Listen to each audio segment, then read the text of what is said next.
Okay, I'm ready. 2 seconds. Okay. Yeah.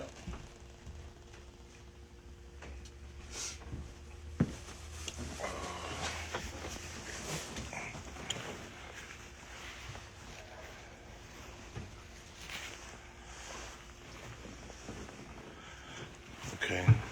Yeah, 708 number. That's good. It's good. Okay. All right. You could call out or dial out on that pad there. Oh, I okay. don't know if you're calling someone yourself or just taking a call. It's taking the call. Yep. When they call on the 708 number, press the little icon that look like a phone. Do you see it? Yep. Do it just to make sure it is, and then you'll be able to hear them and they can hear you through there. Okay. Right on. What's today's date? The 9th. April 9th. Okay, I'm ready when you're When ready. you want to hang up, use that same button to hang up. Okay. Okay. Testing. He is up. 5, 4, 3, 2. Now. Heads up, eyes open, and fists clenched. Y'all know what this is. Now we gonna do this in the spirit of making history, taking history, and taping history. Y'all, Chairman Fred Hampton Jr. coming to you live and direct.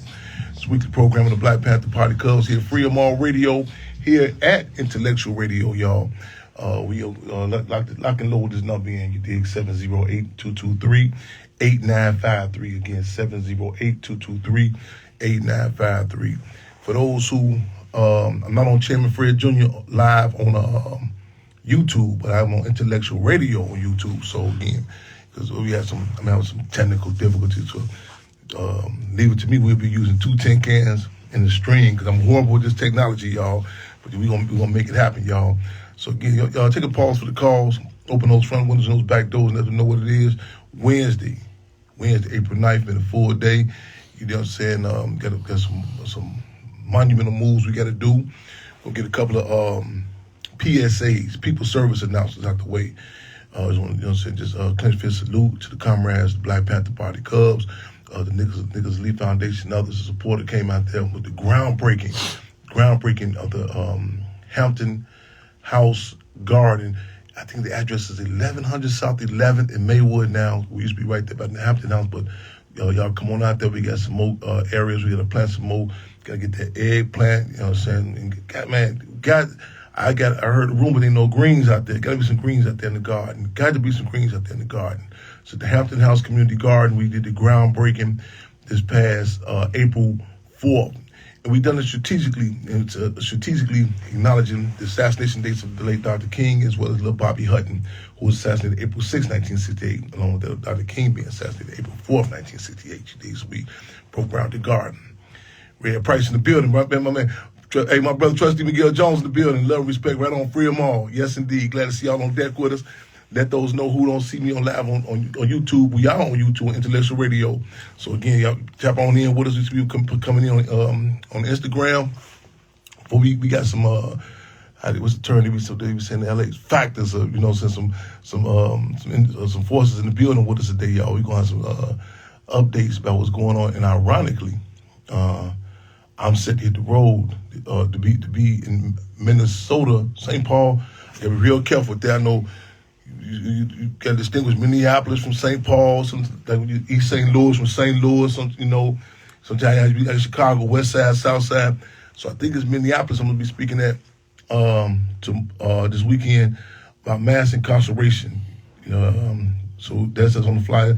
Sister Sharon Brooks, if you listening in, call on in with us, you know what I'm saying? So you can give the people a little more insight in regards to that venue that's going to be set Friday at 9 a.m. Then also in Mississippi, they're going to be Brother Markel and others. Matter of fact, Samir Rice, the mother of Tamir Rice, you know what I'm saying? They're going to be down there and a host of others down in going through making some retracing some historical moves down south.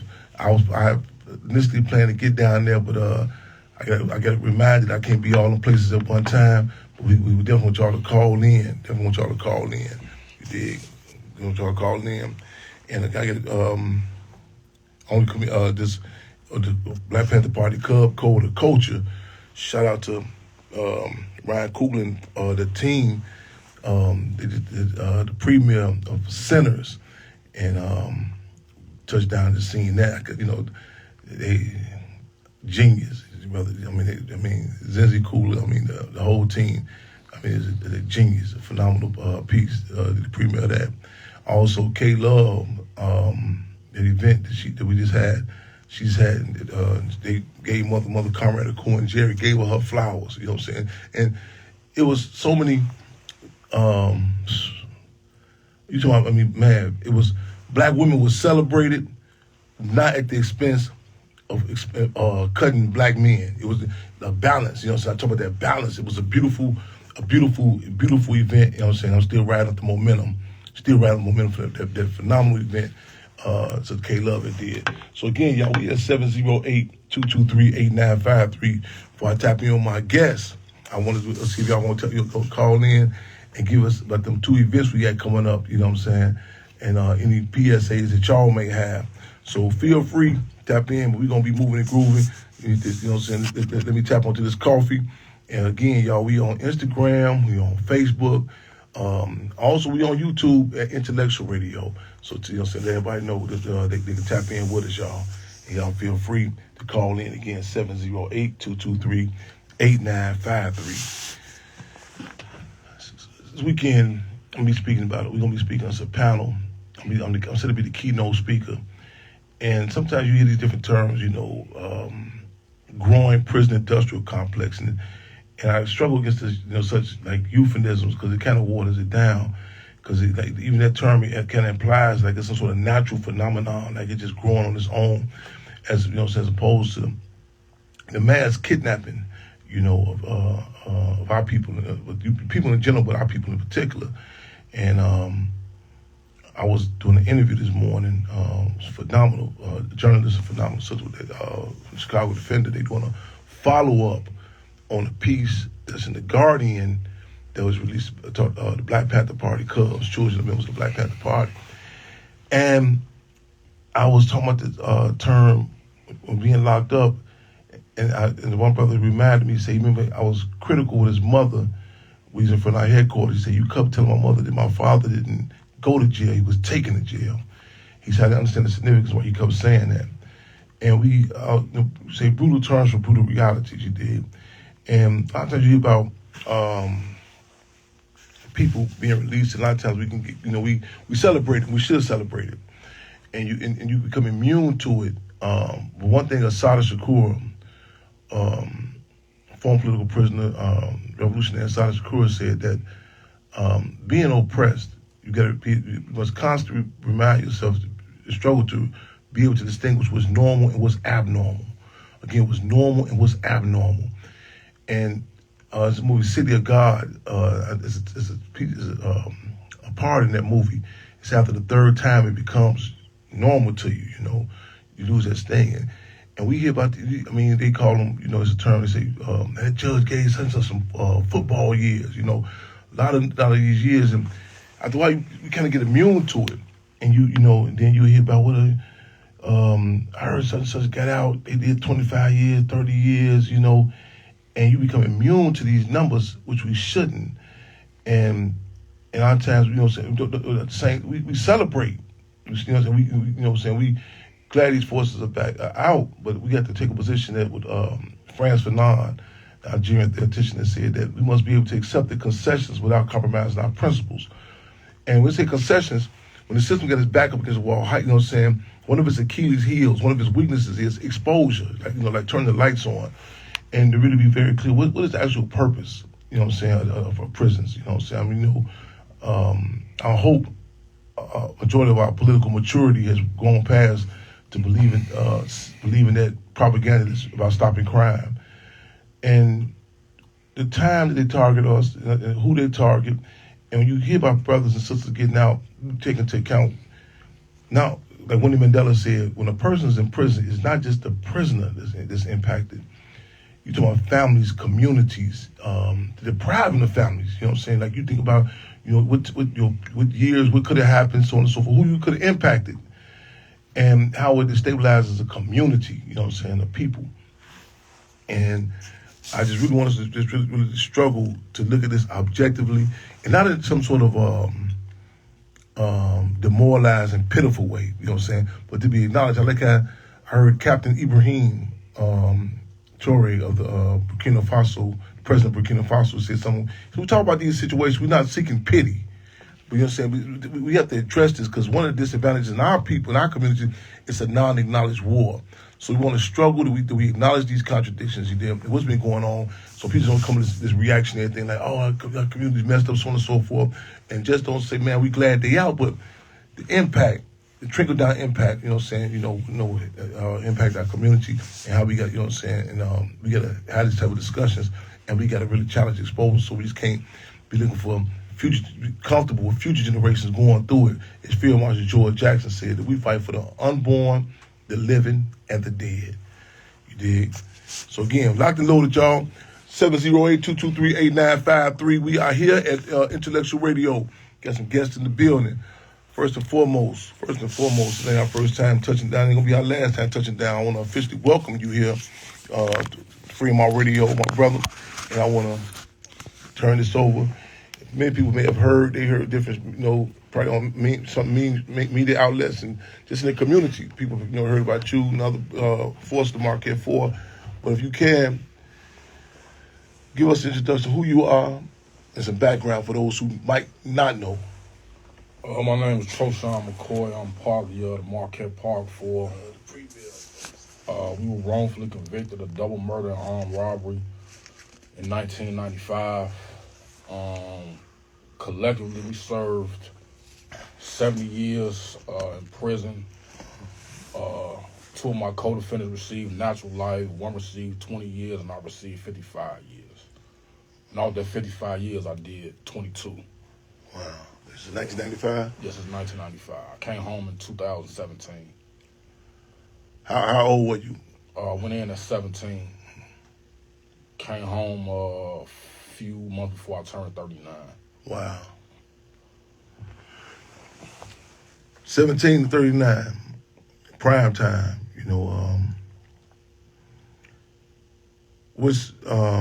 for those who, because we definitely relate, like I said, we going to talk about even some of our contact, even, behind those walls. But for those who may not, may not even be familiar, like, what type of discussions, what type of feelings, to be gone from that period of time. I say that period of time when many people may be just thinking about prom, relationships, children, different dynamics, just a 9-to-5 job, whatever the case may be. To be snatched and kidnapped from the community, what type of thoughts do you have? You flash back and think about that time period. I think the first, maybe, while I was fighting the case, it was just a shock, just coming to grips with it. Yeah. But after I was convicted and sent to prison, that's when it really began to hit home. Yeah. That I won't be getting out of it for quite a while. And I think the hardest part of the journey, a horrible journey, was my 20s. Yeah. Because those are the best years of your life. Yeah. And you just sitting there, just watching them, year by year just go by and you stuck. Yeah. So that was hurtful, but maybe by the time I got to probably 27, 28, that's when I became a prisoner, quote unquote. And at that point I started to become, desensitized. Yeah. It's just I'm here till I get out. And which is a sad kind of, outlook to have, but it was my reality. Yeah. You know what I'm saying? Yeah. So I just, buckled in and just got to, doing my time the best way I could. Yeah. Yeah. You say fighting the case. Doing that, when I said sometimes those different stages, go to the police station, cuffed up, for the word state attorney going to charge you. And I call them those damn states. I can't. And even though we generally know how the system, how to get down on us. Mm-hmm. But you say, like, it was still this thought, like, when you fighting the case, I'm going to get out. Like, I'm not going to be convicted for that, you know what I'm saying? I'm the bogus locked me up. What's your thought process? Well, right up until about maybe 2 months before I went to trial, I had, I hope it was kind of like 50-50 that I may go home. Yeah.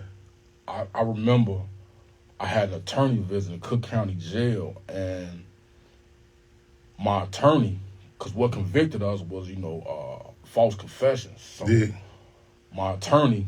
Which by the way, Chicago was the capital. Capital for this, yeah. Yeah, for confessions. Yeah. So he showed me, my false confession. I'm just looking over it, like it just set in, like I'm going to prison. Yeah. Like I just knew then that wasn't no getting around, because I didn't have anything else in my favor at that time to combat this false statement. Yeah. So I knew, like, I'm gonna be going to the penitentiary. I just didn't know for how long. I knew I was going. Yeah. Let me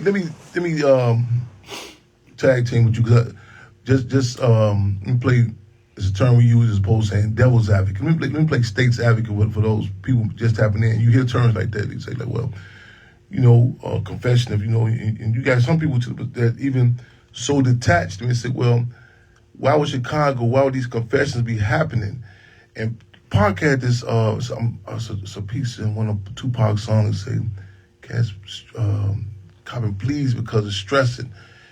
And it's a whole dynamic about how intentionally the conditions are, how horrid the conditions are in Cook County Jail. But even before this, let me give y'all some, if y'all can, go Google, type in infamous Area 2, Area 3 violence. We didn't have many people who came on here from the infamous Lieutenant John Burge, the torture, who was, for lack of better terms, it was a homegrown terrorist. He was trained in Fort Benning, Georgia. Lieutenant John Burge trained in Fort Benning, Georgia. He was armed with a Navy SEALs elite team, and the infamous black box with strategic, electroshock brothers. I'm sure women too on his private parts. He was strategic with it. He had Boudreaux, had a whole team, like an elite team of hitmen. I'm sure hitting women on their side. And Boudreaux still on the force. Boudreaux still on the force. And they was given accommodations. They was, and not only with these torture, like some just detached, operate on its own. It's cases in like a orchestra of horror music. The state's attorney, the judge, the whole machine, the dynamic. It's stories about. It say like where the screams were so loud from being tortured on third floor, Area 2, now Area 3 violent crime, that the paneling used to fall down. But the case of the Wilson brothers, Jack Andrew Wilson. This is this was common knowledge. In fact, London, Amnesty International, this later on came out, but this was like common knowledge that was going down. And in fact, I also recommend, I think it's maybe 1988, a piece in Chicago Tribune by John Cass, niggas by the pound. Again, niggas by the pound. This was a term, this was prior to Mayor Richard Daley becoming the mayor, who was the state's attorney. And under his tenure, it was common knowledge about these competitions they would have with the state's attorney's office on who can frame the most people. The most, excuse me, I'm going to be specific. Niggas in particular. And it was called niggas by the pound. They would weigh up the case round, and the booty, if you will, the reward for whoever got the most frame, you might take them to lunch, so on and so forth. This and some people hearing this, you might try to, And I know, like even right now, this present political climate, people are seeing certain different. They're like, wow, I can't believe this. People being detained, being shipped off to different countries. You had the black sites here in Chicago. This is where police will pull up and they would they would acknowledge you that you have ski masks, vans pull up and take you to these black sites and but a lot of people call them whoopee stations, but these are underground places. And you had no rights, no phone calls, none of this, and it became an issue. And it was acknowledged when a white individual was taken to this black site. You know what I'm saying? And they said, "Whoa, wait a minute, we got a problem." It's kind of like what Richard Pryor said. A lot of times white people ride through our neighborhoods and they'll see us out there with dope needles in our arms. That's a shame. And they'll come home and their son or daughter have a can of Budweiser beer. They say, "Oh my God, it's an epidemic." But this, I want to struggle to put this in context. When you hear these different terms, you know how Chicago is a capital for these false confessions and getting rewards. And about you saw these cases. I don't feel it might be Boudreaux in particular. I think that means Boudreaux's thing was with the youth in particular. And Cassidy, that's what got me. Cassidy, James Cassidy. And what's his case? The Ryan Harris case. The Ryan Harris. If y'all can't, I'm speaking. Take notes on these cases too, y'all. And this kind of go back. Like I said, how it impact the whole people. She was about 15, 16. She was 12. 12. And it was two boys, 7 to 8 years old. He had accused of killing her and raping her. I remember this case. I remember 1998. In 1990, I was in Statesville.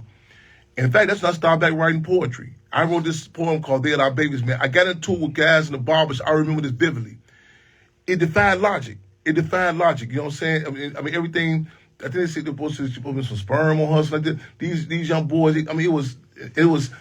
I said it was so crazy how they hooked the little brothers up on this case. 7 to 8, you can't even produce. Exactly. It defied. I remember this vividly, and I remember I was so you can't. It defied all up. They had framed these two brothers. I remember throwing my radio out the bars on the gallery because it was a show called Page One on WGCI, and it was, man, just like I said, damn, they convicting these babies. Now, I threw my radio out. I was so intense. I was so pissed off, and I wrote a poem called "They Are My Babies, Man." And these two, and one of them was doing real good in schools. And I remember talking about this. One of them took real pride in his hair, his hair braids, and they say, watching the news, and they asked, "Who was that?" They said, "That's you."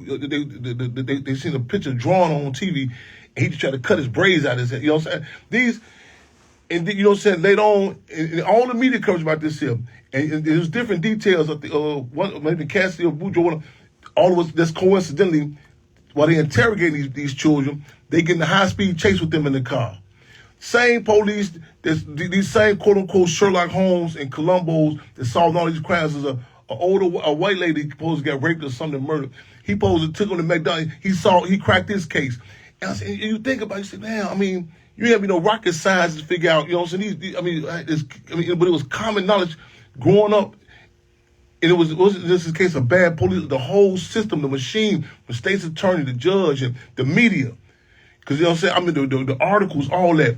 And again, we glad, you know what I'm saying, that you and so many others, y'all done touched down. But this, I say with our people, I wish we could have something like, they had in Nazi Germany, the Nuremberg hearings, where they had these trials, where they brought out the soldiers, they asked them, what role did you play in the gas chambers? And a lot of their defense was, I forgot what the defense was, and they just taking orders. But yeah, because these are actually war crimes against citizens. You better believe it. Better believe it. Domestic war crimes. You better believe it. And we have to struggle putting this correct context. And there are war crimes against, right? That's why I said a lot of people shot it. And stuff is being talked about now. People I can't believe this is happening. It's been going down here, you know. And I'm just, again, we don't take for granted, for you and others, you know what I'm saying, to come out alive, and then with your, you know what I'm saying, so we can have your sanity intact, and also to be able to talk about it. We need to, because I was on this trip. They were saying, "Chairman, you ain't driving." I don't drive on the expressway right now, I because they would transfer me so much, and they would move me around on different, you know what I'm saying, on different expressways. A lot. They had me on the circuit. You know, they said the circuit was illegal, and that impacts me. And I think about that Field Marshal George Jackson has said, "No man," I'm gonna paraphrase it, "no man or no woman leaves that place unaffected." And just I mean, like just I don't care how long you out, so on and so forth. But these I want to make sure we want to put this in context. I know a lot of us hear this term of rehabilitation, correctional center, so on and so forth. And these are names that haunt people to this day. You know what I'm saying? I mean, it's just common knowledge. You hear some people are fearful to even speak about them. Some people don't even drive past Cook County Jail, these police stations. But these are dynamics that must be talked about. You know what I'm saying? And in the time that we snatched up from our community, need to be put in context. So you fighting the case. You know what I'm saying? Then so I when that the verdict, you know what I'm saying, like you say, you back and forth, they showing you this and that, the paperwork. And so when does it hit? Like, okay, man, like it's going down. Like, you know something, I'm gone from the streets. Like I say, after that maybe a month, 2 months before my trial, when I read that confession, like I knew I wasn't gonna beat the case. Yeah. Like the fix was in. Fix was in. Yeah. So, it's not it's not on the books, but what had happened was, it was fingerprint evidence that was fraudulently concealed in 1997 that could have freed me. So that would have been a direct contradiction to the statement. Right. But they withheld that. This. And sent us to the penitentiary. Now, they say at that time, you know what I mean, that they couldn't find no clean prints because 2 people were killed and 2 cars were stolen off the lot. It was a car lot that was robbed. So they said that they had dusted the cars for prints and they couldn't get no clean prints.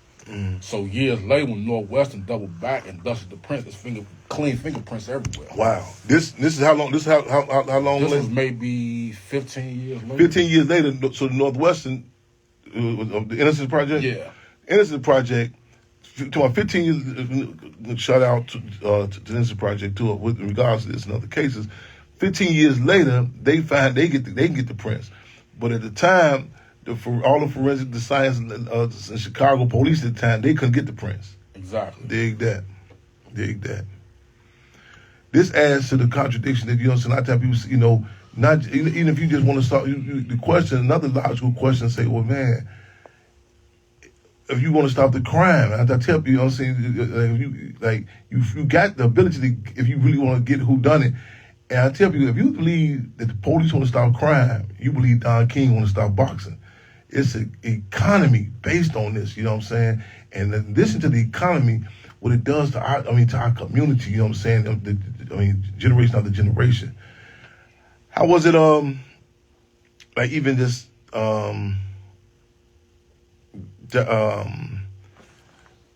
to transfer, they